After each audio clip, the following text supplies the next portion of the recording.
વિધાનસભાની વિવિધ સમિતિઓની જાહેરાત કરવામાં આવી છે। વિધાનસભાના અધ્યક્ષ શંકરભાઈ ચૌધરીએ તેની જાહેરાત કરી। કુલ 19 સમિતિઓની જાહેરાત થઈ, જેમાં 4 નાણાકીય, 15 બિન નાણાકીય સમિતિની જાહેરાત થઈ।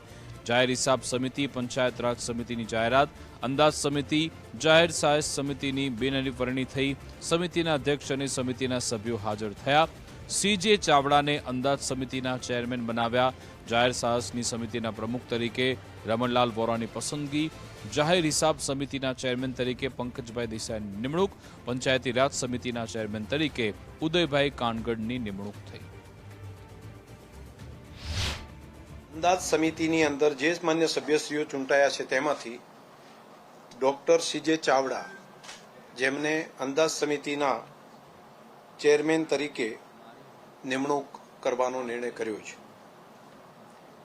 તે જ રીતે જાહેર હિસાબ સમિતિ, જેની અંદર માન્ય શ્રી પંકજભાઈ દેસાઈ, તેમને સમિતિના પ્રમુખ તરીકેની નિમણૂક કરવામાં આવે છે।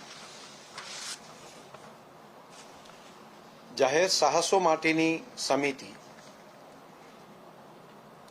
તેની અંદર માન્ય શ્રી રમણલાલ વોરા, તેમને સમિતિના પ્રમુખ તરીકે તેમની નિમણૂક કરવામાં આવે છે।